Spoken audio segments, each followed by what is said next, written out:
My name is Fr Jay Kythe. I was born and raised in New Orleans, Louisiana. My family comes from India, but I was born down south. And then after a while, when I ended up here at the monastery, after living in Minnesota for 17 years, all my classmates gave me a nickname. They called me the Ragin' Asian Cajun from the Nord. Currently, I am Associate Chaplain here at the college, and I'm also Retreat Master here at the Abbey, and then I'm also Master of Ceremonies for liturgies. How I ended up as a monk is sort of a long story. So part of my story involves when I became Catholic about 26, almost 27 years ago. And I became Catholic when I was studying at Indiana University in Bloomington, Indiana, and had a powerful experience with the Lord in the Eucharist through some very good friends that I have. And with the friendships that walked with me into the Catholic faith, when I discovered the gift of the Eucharist, I was so excited by it that I wanted to share that with others. So with that, I began discerning priesthood. Along the way, I went to Franciscan University of Steubenville and got a master's degree in philosophy out there. There I met some other friends that introduced me to St. Paul, Minnesota, where I ended up for 17 years. I belonged to a community there called the Companions of Christ, a community of diocesan priests.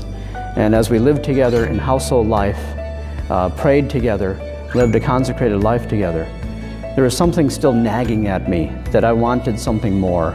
I wanted more community, I wanted more of a sense of consecration. I wanted to give myself more to the Lord in this way. And so I began discerning more specifically religious life.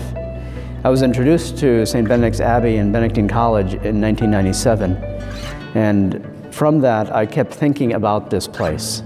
It wouldn't leave me. So after I was ordained a priest up in St. Paul, Minnesota, I kept visiting down here. I always like to joke with the monks and tell them I'm the longest visitor they've ever had. One story that comes to mind is that when I was a novice and I was outside in our Kansas heat in the summer, it was close to 100 degrees or so, and at least it felt that way. The humidity was just as high.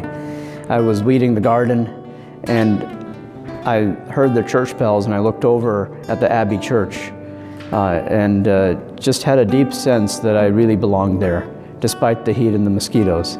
And so that made me just sense, as my hands were dirty in the dirt, it was a very humanizing experience to dig into the dirt, and felt like I was laying roots down here. So from 2004 all the way to when I entered in 2013, that's a long time to visit. Sometimes people ask me about my name. My name, Jay, is of course my given name, my birth name. I was 2 months premature and I almost died. I weighed 1 pound 13 ounces. And so my parents named me Jay because the name Jay in India, in the Hindi language, means victory.